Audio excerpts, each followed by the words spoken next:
एक जमाने की बात है, परियों के स्कूल अल्फिया के मनमोहक लोक में हर कोने में जादू फलता फूलता था।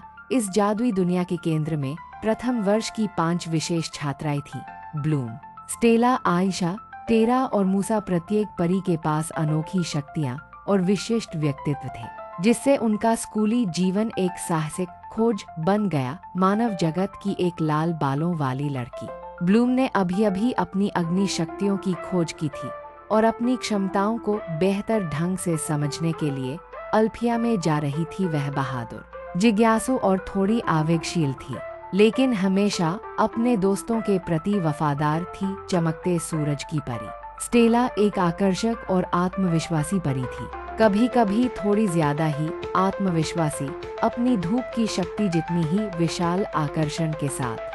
वह अक्सर अपनी चमकदार मुस्कान और चमकदार पोशाकों से कमरे को रोशन कर देती थी। लहरों की एथलेटिक परी आयशा अनुशासित और दृढ़ थी। उसकी जल शक्तियाँ उसकी तरल कृपा से मेल खाती थी और वह अक्सर समस्याओं को सुलझाने या जरूरतमंद दोस्तों की मदद करने के लिए उनका इस्तेमाल करती थी। पृथ्वी परी टेरा पालन पोषण करने वाली और दयालु थी। अपनी वनस्पति संबंधी शक्तियों से वह बिना किसी चीज से सुंदर बगीचे उगा सकती थी और अक्सर अपनी शक्तियों का इस्तेमाल अपने दोस्तों की रक्षा करने या उनके लिए आश्रय बनाने के लिए करती थी। संगीत की परी मूसा का मन दुनिया की सिम्फनी के अनुकूल था।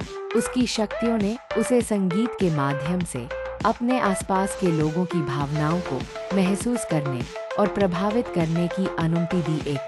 एक जादू की कक्षा के दौरान स्कूल को बर्न वंश के अचानक पुनरुत्थान से खतरा महसूस हुआ।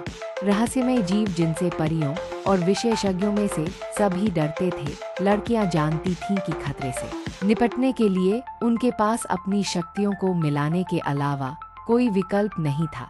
जैसे जैसे उन्होंने साथ काम करना शुरू किया, उन्हें अपनी एकता में ताकत का एहसास हुआ और उन्हें एहसास हुआ कि उनके मतभेद उन्हें एक टीम के रूप में और भी मजबूत बनाते हैं।